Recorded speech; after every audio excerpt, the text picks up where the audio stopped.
O Grande Conflito. Capítulo 11. Os príncipes amparam a verdade. Um dos mais nobres testemunhos já proferidos pela Reforma foi o protesto apresentado pelos príncipes cristãos na Alemanha, na Dieta de Spira, em 1529.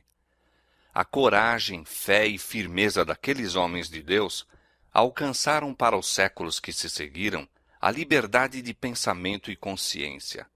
O protesto deu à Igreja Reformada o nome de protestante. Seus princípios são a própria essência do protestantismo. Uma época tenebrosa e ameaçadora havia chegado para a Reforma. Apesar do Edito de Worms declarando Lutero proscrito e proibindo o ensino ou a crença de suas doutrinas, até ali prevalecera no Império a tolerância religiosa. A providência divina repelira as forças que se opunham à verdade. Carlos V estava inclinado a aniquilar a Reforma, mas muitas vezes, quando levantara a mão para dar o golpe, fora obrigado a desviá-lo. Repetidas vezes a imediata destruição de tudo que ousava opor-se a Roma parecia inevitável, mas no momento crítico os exércitos dos turcos apareciam na fronteira oriental, ou o rei da França, ou mesmo o próprio Papa, cioso da crescente grandeza do imperador, contra ele faziam guerra. E assim, entre a contenda e o tumulto das nações, a Reforma teve oportunidade de fortalecer-se e estender-se. Finalmente, entretanto, os soberanos católicos coagiram seus feudos a que fizessem causa comum contra os reformadores. A Dieta de Spira, em 1526, dera a cada estado ampla liberdade em matéria religiosa até a reunião de um concílio geral. Mas, mal haviam passado os perigos que asseguraram aquela concessão, o imperador convocou uma segunda dieta a se reunir em Spira, em 1529, com o fim de destruir a heresia. Os príncipes deveriam ser induzidos, por meios pacíficos, sendo possível, a se colocarem contra a Reforma, mas se tais meios falhassem, Carlos estava preparado para recorrer à espada. Os romanistas estavam jubilosos. Compareceram em Spira em grande número, manifestando abertamente sua hostilidade para com os reformadores e todos os que os favoreciam. Disse Melanchthon: "Nós somos a execração e a escória do mundo, mas Cristo olhará para o seu pobre povo e o preservará." Aos príncipes evangélicos que assistiam à dieta, foi até proibido que se pregasse o evangelho em sua residência. Mas o povo de Spira tinha sede da palavra de Deus, e apesar da proibição, milhares se congregavam para os serviços realizados na capela do eleitor da Saxônia. Isso apressou a crise. Uma mensagem imperial anunciou à dieta que, como a resolução que concedia a liberdade de consciência havia dado origem a grandes desordens, o imperador exigia fosse ela anulada. Este ato arbitrário excitou a indignação e alarma dos cristãos evangélicos. Disse um deles: "Cristo caiu de novo às mãos de Caifás e Pilatos." Os romanistas tornaram-se mais violentos. Um católico romano fanático declarou: "Os turcos são melhores que os luteranos, pois eles observam dias de jejum e os luteranos os violam. Se tivéssemos de escolher entre as escrituras sagradas de Deus e os velhos erros da Igreja, deveríamos rejeitar as primeiras." Disse Melanchthon. "Cada dia, em plena assembleia, Faber lança alguma nova pedra contra nós, os evangélicos." A tolerância religiosa fora legalmente estabelecida, e os estados evangélicos estavam resolvidos a opor-se à violação de seus direitos. A Lutero, ainda sob a condenação imposta pelo Edito de Worms, não era permitido estar presente em Spira, mas preencheram-lhe o lugar os seus cooperadores e os príncipes que Deus suscitara para defender sua causa nessa emergência. O nobre Frederico da Saxônia, protetor de Lutero, fora arrebatado pela morte, mas o duque João, seu irmão e sucessor, alegremente aceitara a reforma e, conquanto fosse amigo da paz, manifestara grande energia e coragem em todos os assuntos relativos aos interesses da fé. Os padres pediam que os estados que haviam aceito a reforma se submetessem implicitamente à jurisdição romana. Os reformadores, por outro lado, reclamavam a liberdade que anteriormente lhes fora concedida. Não poderiam consentir em que Roma de novo pusesse sob seu domínio aqueles estados que com grande alegria haviam recebido a palavra de Deus. Como entendimento, foi finalmente proposto que, onde a reforma não se houvesse estabelecido, o edito de Worms deveria ser rigorosamente posto em execução, e que nos estados em que o povo dele se desviara e não poderia conformar-se com o mesmo sem perigo de revolta, não deveriam ao menos efetuar qualquer nova reforma, não tocariam em nenhum ponto controvertido, não se oporiam à celebração da missa, não permitiriam que católico romano algum abraçasse o luteranismo. Essa medida foi aprovada na Dieta, com grande satisfação dos sacerdotes e prelados papais. Se esse edito fosse executado, a reforma não poderia nem estender-se onde por enquanto era desconhecida, nem estabelecer-se sobre sólidos fundamentos onde já existia. A liberdade da palavra seria proibida, não se permitiriam conversões, e exigiu-se dos amigos da reforma de pronto se submetessem a essas restrições e proibições. As esperanças do mundo pareciam a ponto de se extinguir. O restabelecimento da hierarquia romana infalivelmente traria de novo os antigos abusos, e encontrar-se-ia facilmente uma ocasião para completar a destruição de uma obra já tão violentamente abalada pelo fanatismo e dissensão. Reunindo-se o partido evangélico para consulta, entreolharam-se os presentes, pálidos de terror. De um para outro circulava a pergunta: que se poderá fazer? Graves lances em relação ao mundo eram iminentes. Submeter-se-ão os chefes da reforma e aceitarão o edito? Quão facilmente, nessa crise, em verdade tremenda, poderiam os reformadores ter argumentado consigo mesmos de maneira errônea? Quantos pretextos plausíveis e boas razões poderiam ter encontrado para a submissão? Aos príncipes luteranos era garantido o livre exercício de sua religião.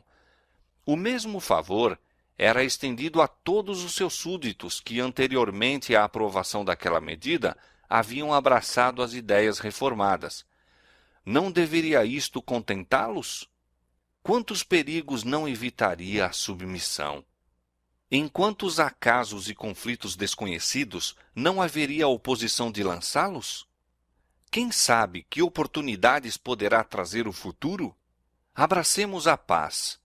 Agarremos o ramo de oliveira que Roma apresenta e curemos as feridas da Alemanha. Com argumentos semelhantes a estes, poderiam os reformadores ter justificado a adoção de uma conduta que, com certeza, em não muito tempo, resultaria na total destruição de sua causa. Felizmente, consideraram o princípio sobre o qual aquele acordo se baseava e agiram com fé. Qual era o princípio? Era o direito de Roma coagir a consciência e proibir o livre exame. Mas não deveriam eles próprios e seus súditos protestantes gozar de liberdade religiosa?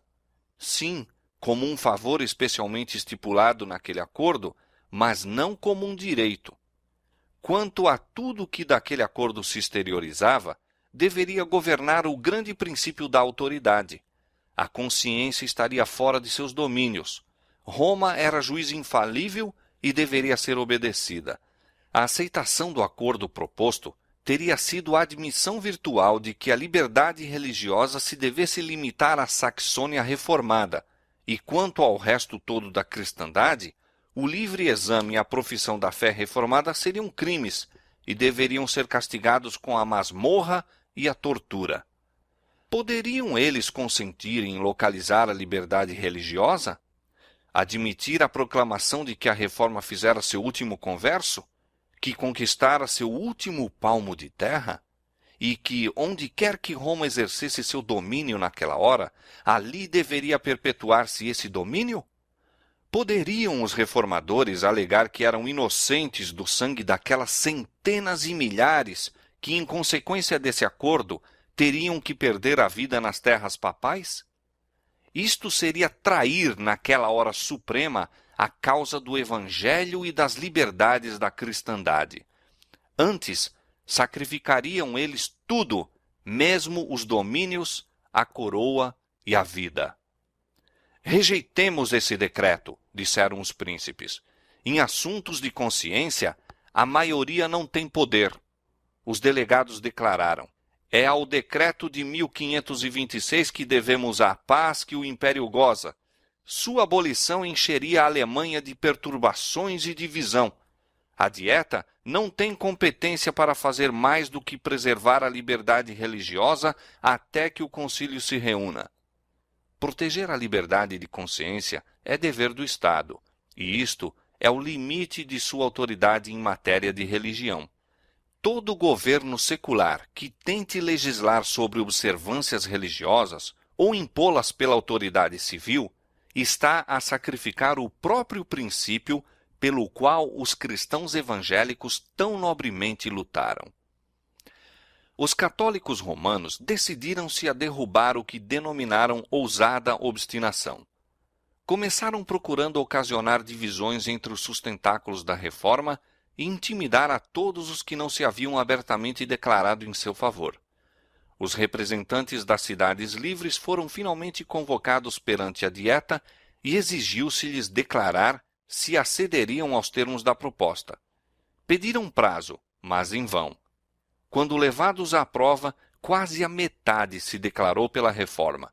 Os que assim se recusaram a sacrificar a liberdade de consciência e do direito do juízo individual, bem sabiam que sua posição os assinalava para a crítica, a perseguição e condenação. Disse um dos delegados: devemos ou negar a palavra de Deus ou ser queimados. O rei Fernando, representante do imperador na Dieta, viu que o decreto determinaria sérias divisões, a menos que os príncipes pudessem ser induzidos a aceitá-lo e apoiá-lo. Experimentou, portanto, a arte da persuasão, bem sabendo que o emprego da força com tais homens unicamente os tornaria mais decididos. Pediu aos príncipes que aceitassem o decreto, assegurando-lhes que o imperador grandemente se agradaria deles. Mas aqueles homens leais reconheciam uma autoridade acima da dos governantes terrestres e responderam calmamente: obedeceremos ao imperador em tudo que possa contribuir para manter a paz e a honra de Deus. Na presença da Dieta, o rei finalmente anunciou ao eleitor e a seus amigos que o edito ia ser redigido na forma de um decreto imperial e que a única maneira de agir que lhes restava seria submeter-se à maioria. Tendo assim falado, retirou-se da Assembleia, não dando aos reformadores oportunidades para deliberar ou replicar. Sem nenhum resultado, enviaram uma delegação pedindo ao rei que voltasse. A sua representação respondeu somente: é questão decidida. A submissão é tudo o que resta.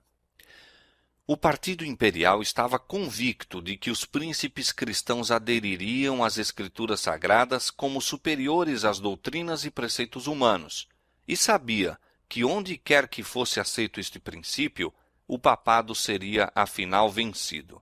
Mas, semelhantes a milhares que têm havido desde esse tempo, apenas olhavam para as coisas que se veem, lisonjeando-se de que a causa do imperador e do papa era forte e a dos reformadores fraca.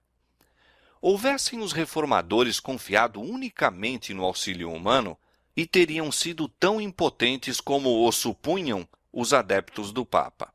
Mas, conquanto fracos em número e em desacordo com Roma, tinham a sua força.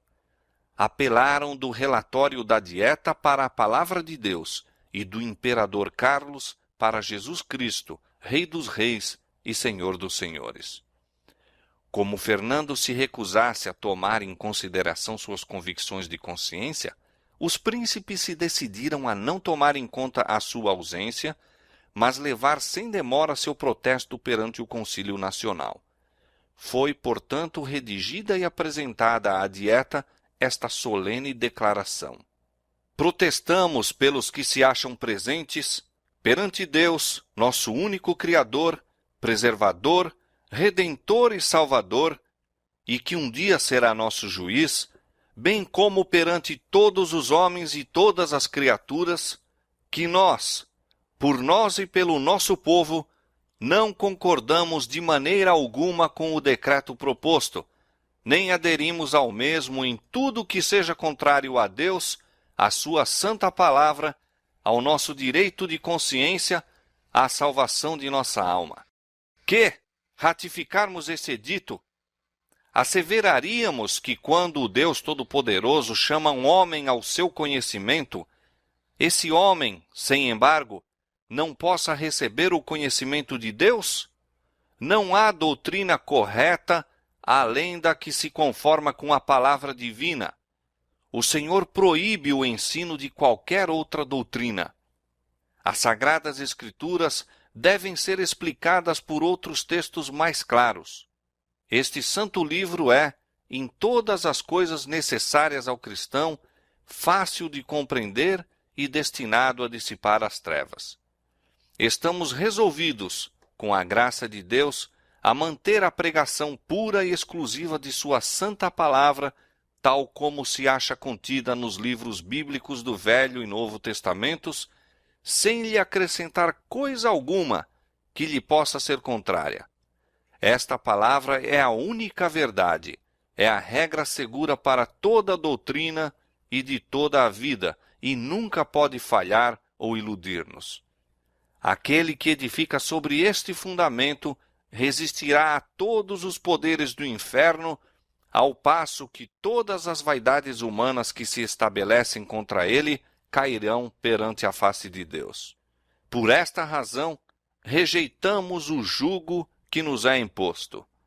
Ao mesmo tempo, estamos na expectativa de que Sua Majestade Imperial procederá em relação a nós como príncipe cristão que ama a Deus sobre todas as coisas, e declaramo-nos prontos a tributar-lhe, bem como a vós, graciosos fidalgos, toda a afeição e obediência que sejam nosso dever justo e legítimo. Esta representação impressionou profundamente a dieta. A maioria estava tomada de espanto e alarma ante a ousadia dos que protestavam. O futuro parecia-lhes tempestuoso e incerto. Dissensão, contenda, derramamento de sangue pareciam inevitáveis. Os reformadores, porém, certos da justiça de sua causa e confiando no braço da onipotência, estavam cheios de coragem e firmeza. Os princípios contidos nesse célebre protesto constituem a própria essência do protestantismo. Ora, este protesto se opõe a dois abusos do homem em matéria de fé. O primeiro é a intromissão do magistrado civil e o segundo, a autoridade arbitrária da Igreja. Em lugar desses abusos, coloca o protestantismo o poder da consciência acima do magistrado e a autoridade da palavra de Deus sobre a Igreja visível. Em primeiro lugar, rejeita o poder civil em assuntos divinos e diz com os profetas e apóstolos: mais importa obedecer a Deus do que aos homens. Na presença da coroa de Carlos V, ele ergue a coroa de Jesus Cristo, mas vai mais longe. Firma o princípio de que todo o ensino humano deve subordinar-se aos oráculos de Deus.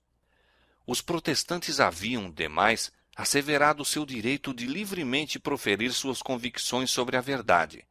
Não haveriam de crer e obedecer somente, mas também ensinar o que a palavra de Deus apresenta, e negavam ao padre ou magistrado o direito de intervir. O protesto de Espira foi um testemunho solene contra a intolerância religiosa e uma asseveração do direito de todos os homens de adorarem a Deus segundo os ditames de sua própria consciência. A declaração tinha sido feita. Estava escrita na memória de milhares e registrada nos livros do céu, onde nenhum esforço humano poderia apagá-la. Toda a Alemanha evangélica adotou o protesto como a expressão de sua fé. Por toda parte contemplavam os homens, nesta declaração, a promessa de uma era nova e melhor. Disse um dos príncipes aos protestantes de Espira: queira o Todo-Poderoso, que vos deu graça para confessá-lo enérgica, livre e destemidamente, preservar-vos nessa firmeza cristã até o dia da eternidade. Houvesse a reforma, depois de atingir certo grau de êxito, consentido em contemporizar a fim de conseguir favor do mundo, e teria sido infiel para com Deus e para consigo mesma, além de assegurar a sua própria destruição. A experiência desses nobres reformadores contém uma lição para todas as eras subsequentes. A maneira de agir de Satanás contra Deus e sua palavra não mudou. Ele ainda se opõe a que sejam as Escrituras adotadas como guia da vida, tanto quanto o fez no século XVI. Há em nosso tempo um vasto afastamento das doutrinas e preceitos bíblicos, e há necessidade de uma volta ao grande princípio protestante, a Bíblia e a Bíblia só, como regra de fé e prática. Satanás ainda está a trabalhar com todos os meios de que pode dispor, a fim de destruir a liberdade religiosa. O poder anticristão que os protestantes de Espira rejeitaram está hoje com renovado vigor, procurando restabelecer sua perdida supremacia. A mesma inseparável adesão à palavra de Deus que se manifestou na crise da Reforma é a única esperança de reforma hoje. Apareceram então sinais de perigo para os protestantes. Houve também sinais de que a mão divina estava estendida para proteger os fiéis. Foi por esse tempo que Melanchthon apressadamente conduziu pelas ruas de Espira, em direção ao Reno, seu amigo Simão Grinaeus, instando com ele a que atravessasse o rio. Grinaeus se achava espantado com tal precipitação. Um ancião, de fisionomia grave e solene, mas que me era desconhecido, disse Melanchthon, apareceu perante mim e disse: dentro de 1 minuto, oficiais de justiça serão enviados por Fernando, a fim de prenderem Grinaeus. Durante o dia, Grinaeus ficara escandalizado com um sermão de Faber, um dos principais doutores papais, e no final protestou por defender aquele certos erros detestáveis. Faber dissimulou sua ira, mas imediatamente se dirigiu ao rei, de quem obteve uma ordem contra o importuno professor de Heidelberg. Melanchthon não duvidou de que Deus havia salvo seu amigo, enviando um de seus santos anjos para avisá-lo. Imóvel à margem do Reno, esperou até que as águas daquele rio houvessem libertado Grinaeus de seus perseguidores. Finalmente, exclamou Melanchthon, vendo-o do lado oposto, finalmente ele está arrancado das garras cruéis daqueles que têm sede de sangue inocente. Ao voltar para casa, foi Melanchthon informado de que oficiais, à procura de Grinaeus, a haviam remexido de alto a baixo. A reforma devia ser levada à maior preeminência perante os potentados da terra. O rei Fernando havia se negado a ouvir os príncipes evangélicos, mas a estes deveria ser concedida a oportunidade de apresentar sua causa na presença do imperador e dos dignitários da Igreja e do Estado em assembleia. A fim de acalmar as dissensões que perturbavam o império, Carlos V, no ano que se seguiu ao protesto de Espira, convocou uma dieta em Augsburgo, anunciando sua intenção de presidir a ela em pessoa.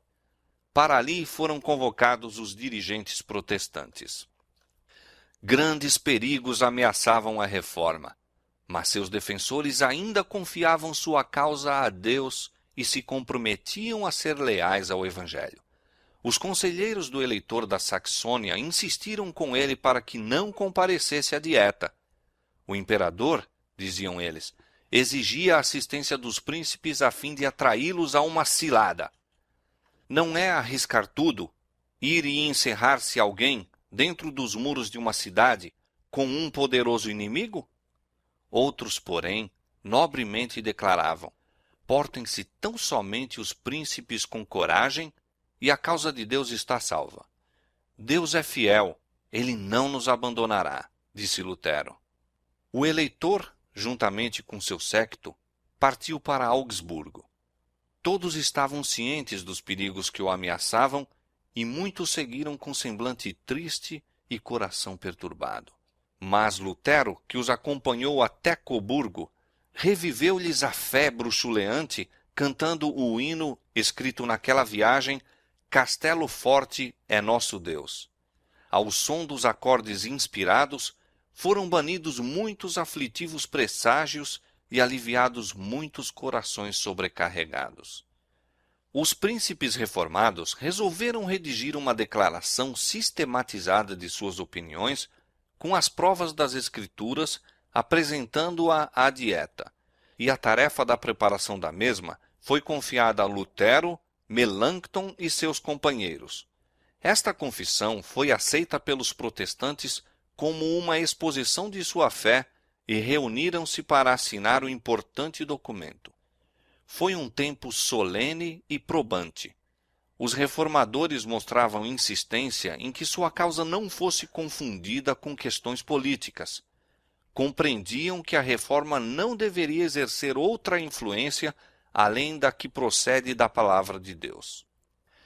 Ao virem para a frente os príncipes cristãos, a fim de assinar a confissão, Melanchthon se interpôs, dizendo: compete aos teólogos e ministros propor estas coisas. Reservemos para outros assuntos a autoridade dos poderosos da terra. Deus não permita, replicou João da Saxônia, que me excluais. Estou resolvido a fazer o que é reto sem me perturbar acerca de minha coroa. Desejo confessar o Senhor. Meu chapéu de eleitor e meus arminhos não são para mim tão preciosos como a cruz de Jesus Cristo. Tendo assim falado, assinou o nome. Disse outro dos príncipes, ao tomar a pena: se a honra de meu Senhor Jesus Cristo o exige, estou pronto para deixar meus bens e vida. Renunciaria de preferência a meus súditos e a meus domínios, deixaria de preferência o país de meus pais, com o bordão na mão, continuou ele, a receber qualquer outra doutrina que não a que se contém nesta confissão. Tal era a fé e a ousadia daqueles homens de Deus. Chegou o tempo designado para comparecer perante o imperador. Carlos V, sentado no trono, rodeado de seus eleitores e príncipes, deu audiência aos reformadores protestantes. Foi lida a confissão de sua fé. Naquela augusta assembleia, as verdades do Evangelho foram claramente apresentadas e indicados os erros da Igreja Papal. Com razão foi aquele dia declarado o maior dia da Reforma e um dos mais gloriosos na história do cristianismo e da humanidade. Entretanto, poucos anos se haviam passado desde que o monge de Wittenberg estivera em Worms, sozinho, perante o Conselho Nacional. Agora, em seu lugar estavam os mais nobres e poderosos príncipes do Império. A Lutero fora proibido comparecer em Augsburgo, mas estivera presente por suas palavras e orações. Estou jubilosíssimo, escreveu, de que eu tenha vivido até esta hora, na qual Cristo é publicamente exaltado por tão ilustres pessoas que o confessam em uma assembleia tão gloriosa.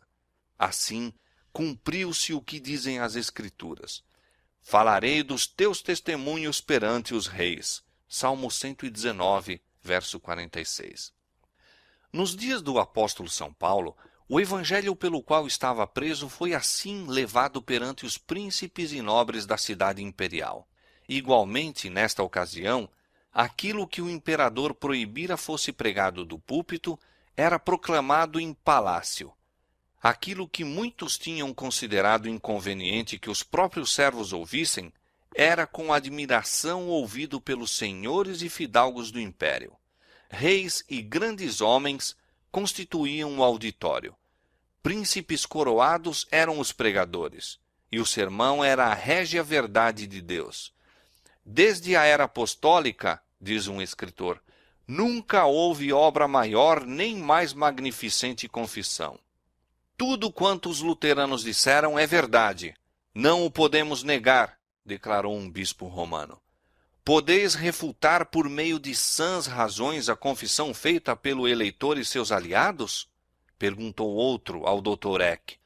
Com os escritos dos apóstolos e profetas, não, foi a resposta. Mas com os dos pais da igreja e dos concílios, sim. Compreendo, respondeu o inquiridor. Os luteranos, segundo vós o dizeis, estão com as escrituras e nós nos achamos fora delas. Alguns dos príncipes da Alemanha foram ganhos para a fé reformada. O próprio imperador declarou que os artigos protestantes não eram senão a verdade. A confissão foi traduzida para muitas línguas e circulou por toda a Europa, e tem sido, em sucessivas gerações, aceita por milhões como a expressão de sua fé. Os fiéis servos de Deus não estavam labutando sós. Enquanto principados, potestades e hostes espirituais da maldade nos lugares celestiais se coligavam contra eles, o Senhor não se esquecia de seu povo. Se pudessem seus olhos abrir-se, teriam visto uma prova da presença e auxílio divinos tão assinalada como fora concedida aos profetas de outrora. Quando o servo de Eliseu mostrou a seu senhor o exército hostil que o cercava, excluindo toda a possibilidade de escape, o profeta orou: Senhor, peço-te que lhe abras os olhos para que veja. E eis que a montanha estava cheia de carros e cavalos de fogo, o exército do céu estacionado para proteger o homem de Deus. Desta maneira guardaram os anjos os obreiros na causa da reforma. Um dos princípios mais firmemente mantidos por Lutero era que não deveria haver recurso ao poder secular em apoio da reforma e tampouco apelo às armas para a sua defesa. Regozijava-se de que o evangelho fosse professado por príncipes do império, mas, quando se propusera unir-se em uma liga defensiva, declarou que a doutrina do evangelho seria defendida por Deus somente. Quanto menos o homem se entremetesse na obra, mais surpreendente seria a intervenção de Deus em prol da mesma. Todas as precauções políticas sugeridas eram, em sua opinião, atribuíveis ao temor indigno e à pecaminosa desconfiança. Quando poderosos adversários se estavam unindo para destruir a fé reformada, e milhares de espadas pareciam prestes a desembainhar-se contra ela, Lutero escreveu: Satanás está exercendo a sua fúria. Ímpios pontífices estão conspirando, e nós somos ameaçados de guerra. Exortai o povo a contender valorosamente perante o trono do Senhor, pela fé e oração, de modo que nossos inimigos, vencidos pelo Espírito de Deus, possam ser constrangidos à paz. Nossa principal necessidade, nosso trabalho principal é a oração. Saiba o povo que no momento se encontra exposto ao gume da espada e à cólera de Satanás e ore. Novamente, em data posterior, referindo-se à aliança sugerida pelos príncipes reformados, Lutero declarou que a única arma empregada nesta luta deveria ser a espada do Espírito. Escreveu ao eleitor da Saxônia: Não podemos, perante nossa consciência, aprovar a aliança proposta. Morreríamos 10 vezes de preferência a ver nosso evangelho fazer derramar uma gota de sangue. Nossa parte é sermos semelhantes a cordeiros no matadouro. Temos de tomar a cruz de Cristo. Seja a vossa alteza sem temor. Faremos mais com as nossas orações do que todos os nossos inimigos com sua jactância. Tão somente, não sejam vossas mãos manchadas com o sangue de irmãos. Se o imperador exigir que sejamos entregues aos seus tribunais, estamos prontos a comparecer. Não podeis defender a nossa fé. Cada um deve crer com seu próprio risco e perigo. Do local secreto da oração proveio o poder que abalou o mundo na grande reforma. Ali, com santa calma, os servos do Senhor colocaram os pés sobre a rocha de suas promessas. Durante a luta em Augsburgo, Lutero não passou um dia sem dedicar 3 horas pelo menos à oração, e eram horas escolhidas dentre as mais favoráveis ao estudo. Na intimidade de sua recâmara, era ele ouvido a derramar sua alma perante Deus em palavras cheias de adoração, temor e esperança, como quando alguém fala a um amigo. Eu sei que tu és nosso Pai e nosso Deus, dizia ele, e que dispersarás os perseguidores de teus filhos, pois tu mesmo corres perigo conosco. Toda esta causa é tua, e é unicamente constrangidos por ti que lançamos mãos à mesma. Defende-nos, pois, ó Pai.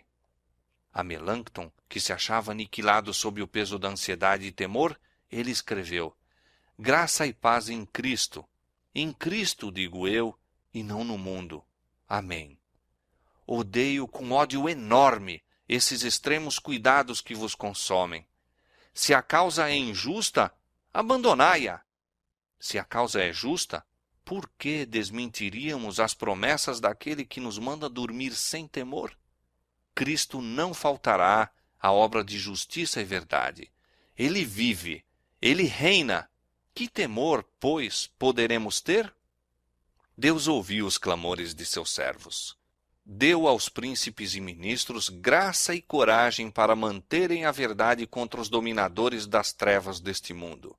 Diz o Senhor: eis que ponho em Sião a pedra principal da esquina, eleita e preciosa, e quem nela crer não será confundido. 1 São Pedro, capítulo 2, verso 6. Os reformadores protestantes haviam edificado sobre Cristo, e as portas do inferno não prevaleceriam contra eles.